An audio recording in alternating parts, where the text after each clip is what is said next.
Good afternoon, lovers of freedom. Good afternoon, everyone. Pastor Van Van Van here, Raphael Chamaka Jerry. I greet you and I bring good tidings. Good tidings is exactly what I brought for you this afternoon on this day of our Lord and this beautiful day that the Lord has made on this 6th day of August 2023. You know, all this while they have always lied to you and they told you, you are a dot in the circle.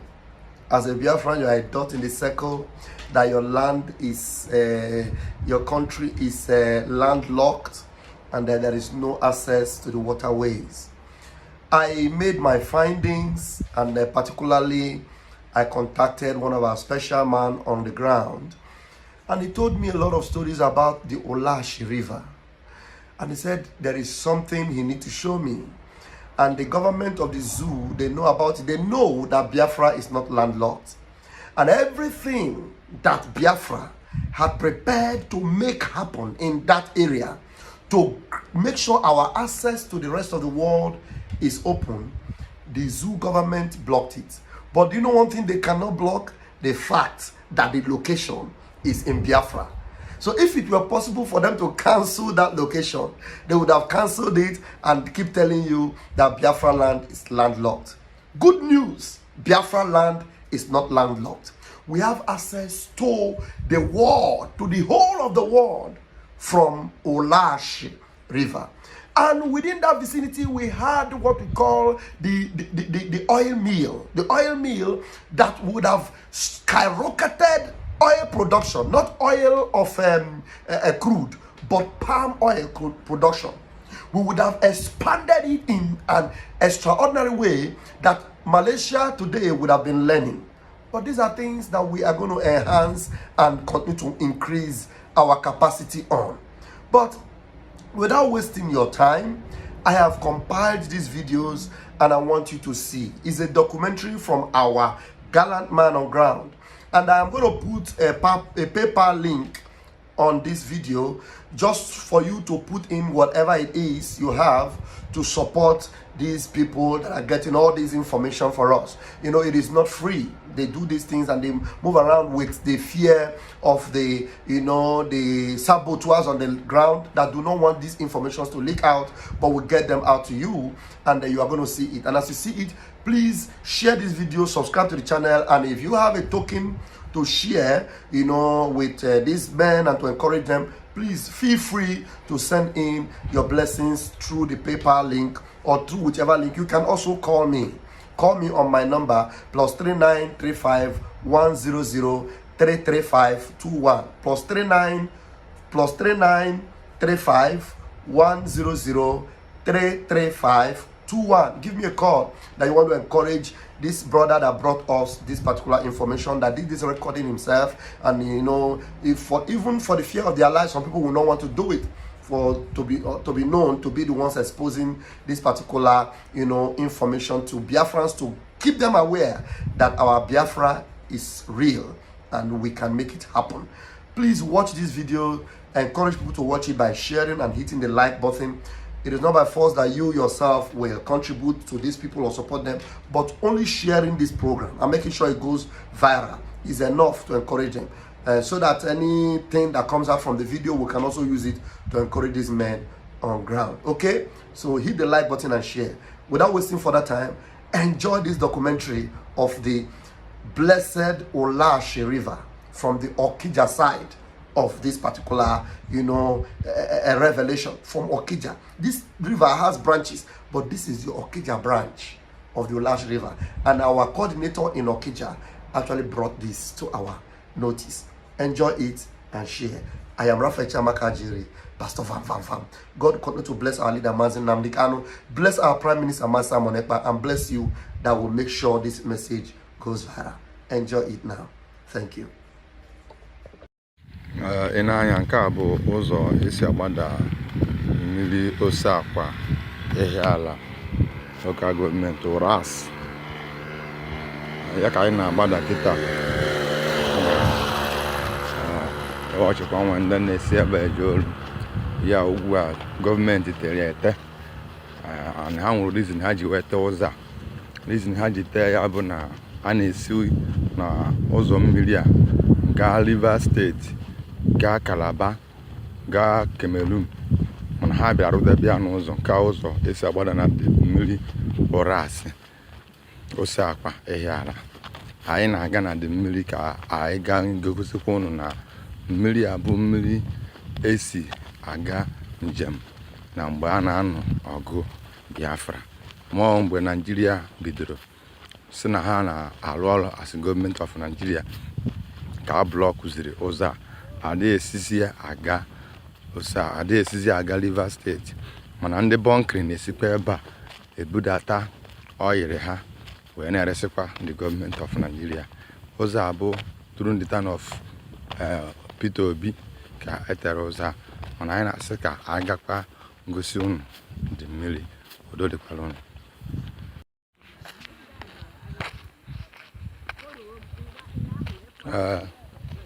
Nke a bụkwa rice azọsiri azụ ebe a dịkwa ya, rice dịsị ya ewechikwa ya fụkwa ndị na-arụ dị rice egosi na ụzọ ahụ ụzọ esi agbada mmiri ya. Ụmụnna ndewo nọ, biko ka ebe a ka esi agbada na mmiri a, ka ebe esi agbada ebe a mmiri a dị, ụzọ esi agbada na mmiri a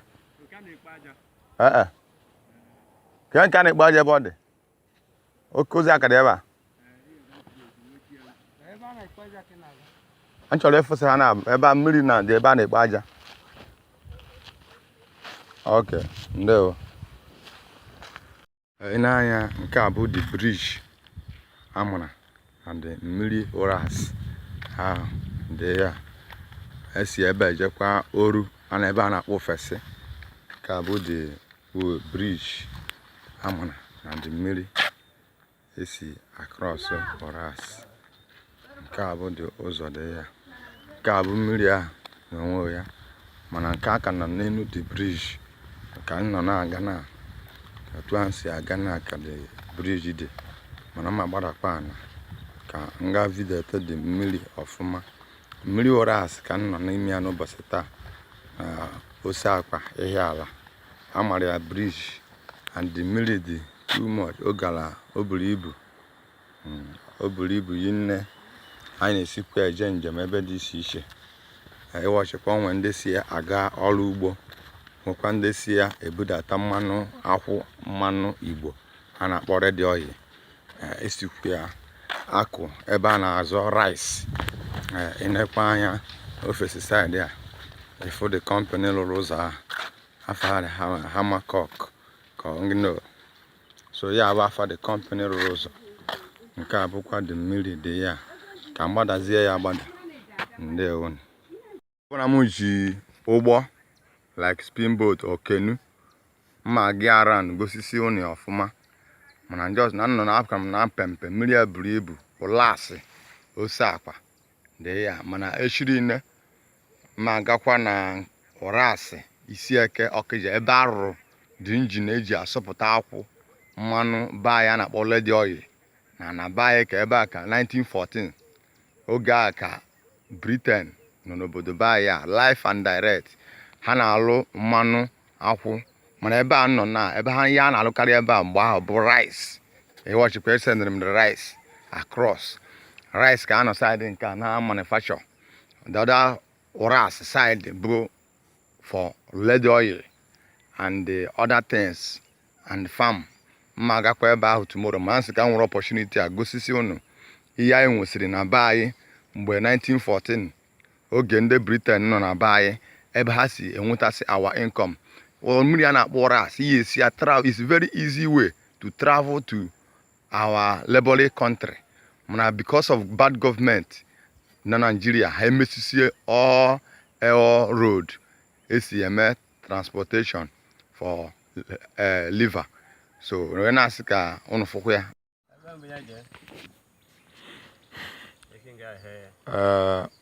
Ụtụtụ ọma nụ ụmụnne m ndị Biafra. Ị na-anya n'ụbọchị taa mmiri a ka a na-akpọ Orasi Okija nke dị na Isieke Okija. Ulashi a buru imi, o buru ibu ma imi. Otu ndị mbụ si wee kwu, a na-esi na mmiri a aga njem ebe dị iche iche. A na-esi na mmiri a eje obodo mba ofesi, like obodo ndị ọcha. Ọ mgbe Nigeria gọọmenti ji, ndị zoo gọọmenti ji bịa ka eji wee blọkụ ụzọ niile esi dị na mmiri a esi eje njem obodo dị iche iche. Mana unu were n'anya, unu ya afụ na mmiri a bụ Ulashi nwere mbanaga, nwere ibu ebe niile dị iche iche. O buru ibu karịa. Anyị ka nọkwa na dị mmiri a na-akpọ Ulashi. Anyị ka nọkwa na dị mmiri a na-akpọ Ulashi Isieke. Nwanne m, o nwere information anyị na-enweta na ọ nwere ebe ndị Britain rụrụ equipment ha ji wee biri mgbe mbụ a na-akpọ oil mill, ebe a na-alụgasị ọrụ ya dịka mmanụ. Enwere ike ịkọwatara nwere anyị ka isi mara maka ya? Isi ebe a gas straight, ọ bụrụ Rivers State, like Ugwuta, Elele, Ogwu and Calabar, Opopo, ịga ya straight. Anyị ka nakwara Ulashi Isieke Okija.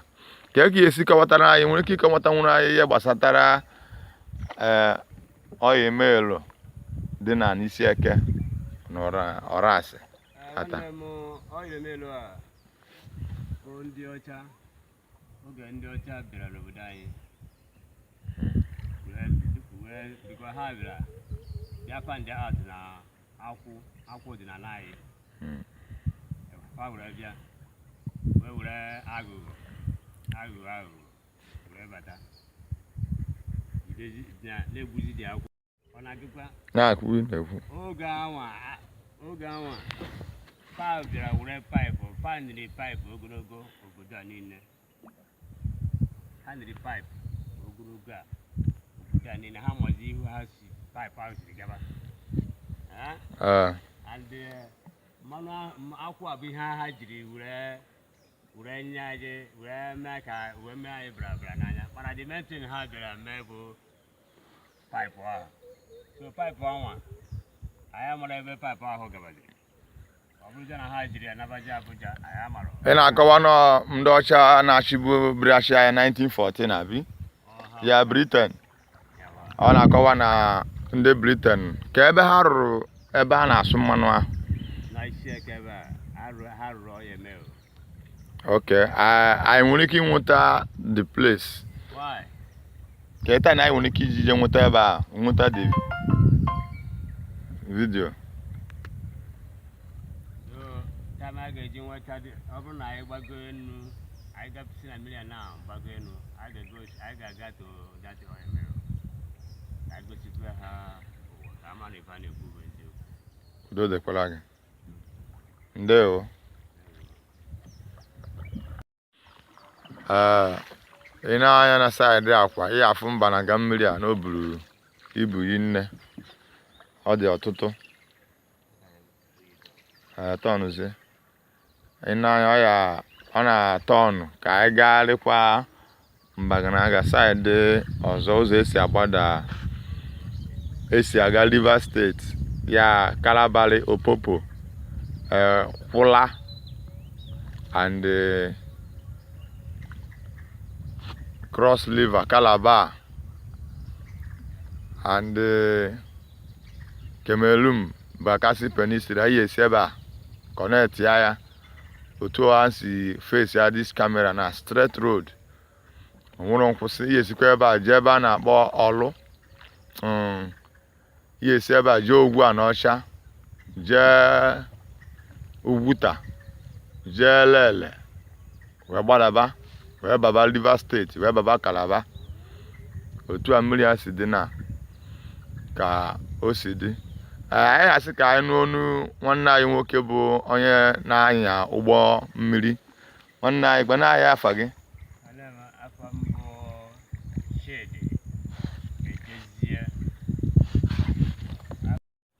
Mmiri a bụ mmiri a na-akpọ Ulashi dị n'Okija. Mụ na-anụ maka Ulashi Okija.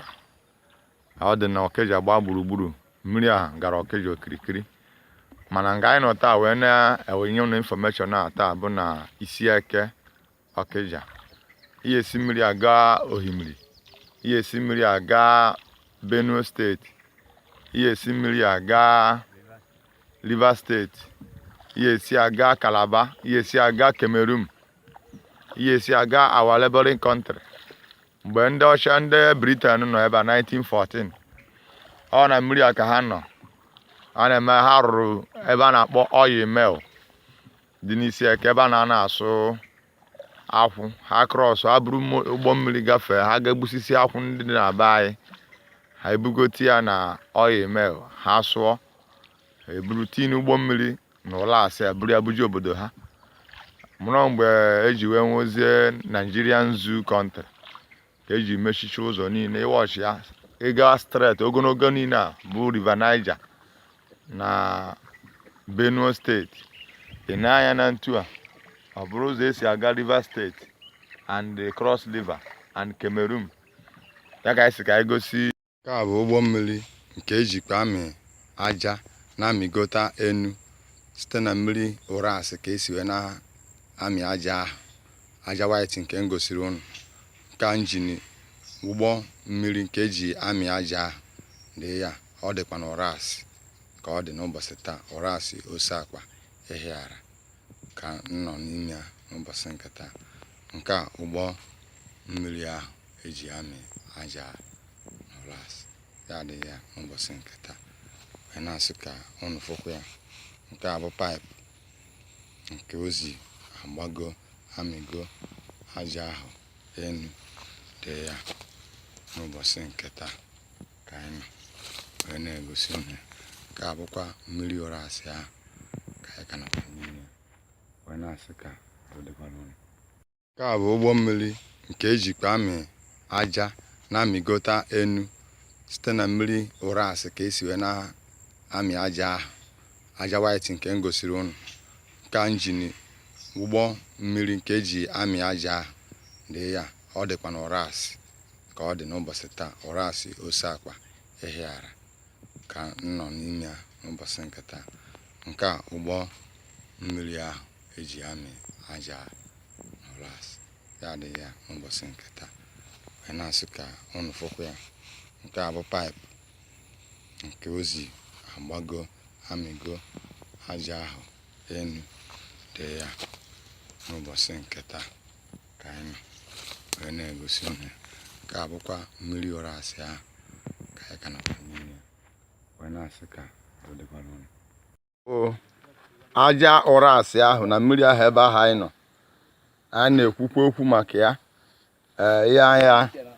Ihe abụ dị aja Ulashi ahụ. Ọ nwekwara driver bụ onye uri nwoke uri na-amadị aja. Ọ sị na-eji arụ tais, eji ama tais, eji arụ interlock, eji eme plastering, ejikwa edo edo, ejikwa akpụ blọk iji gosi na aja bụ ezigbo aja. Ị na-anya white sand ka ọ ka bụ. Ị na-anya ọ mapụrụ ahụ. Unu ka na-afụkwa ya n'ime Ulashi ahụ kwa dị na be anyị esi aga njem ebe dị iche iche mgbe ụwa ji wee bido ka mmiri adị. So onye nnekwa anya m ga-agosi na Chukwu goziri anyị with many things dị na be anyị. Mana gọọmenti na-achị anyị na-achịgbu anyị achịgbu. Anyị wee sị ka anyị were opportunity a wee gosikwa mba ụwa na anyị nwere ezumezu na be anyị bụ ana Igbo. Ụzọ a bụ ụzọ Ulashi ahụ ka anyị ka nọkwa na-egosi unu aja mapụtasịrị ya ewepụtasịrị na Ulashi amịpụtara amịpụta na Ulashi ahụ dị na ntu esi amị ya na Ọnịcha na ntu esi amịkwa ya na Asaba ka esikwa amị ya. Otu anyị gosi na anyị ncha niile kwetara na Biafra Israel. Udo dịkwara unu.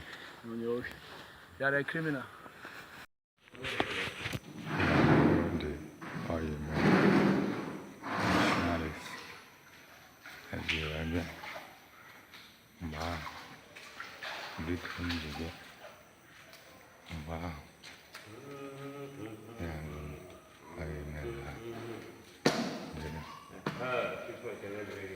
Ahmad ayi dia ende Britain jide wow na bai ya dia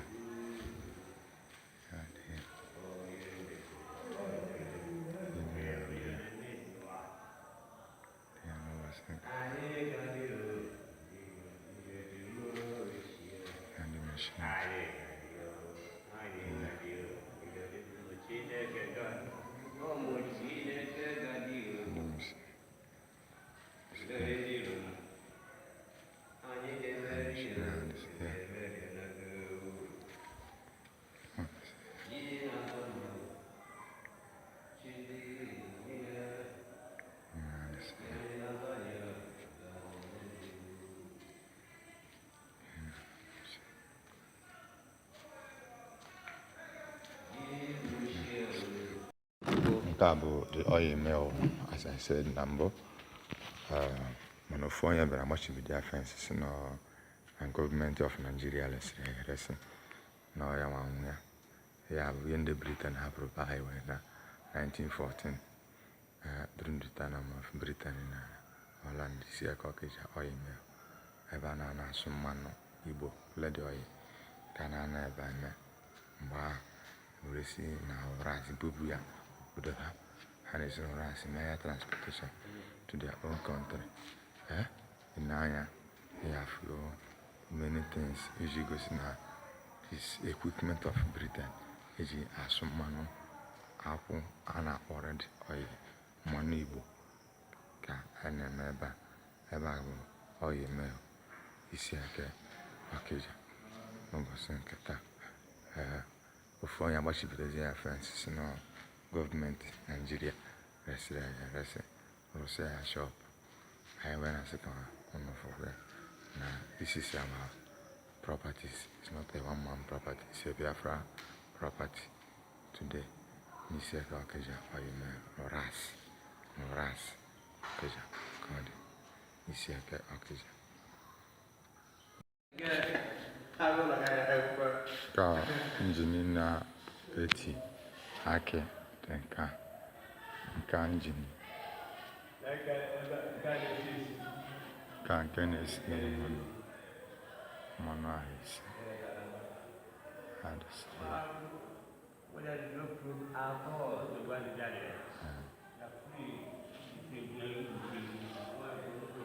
Ya bụ injinia dị na oil mill isi eke Okija n'akụkụ Ras nke anyị jere n'ụbọchị taa. Ya nwa bụ injinia ndị Britain ji asụ mmanụ dịsị na be anyị mgbe a nụrụ ọgụ 1914. Mgbe gwe nwayọ apịa pụtaba.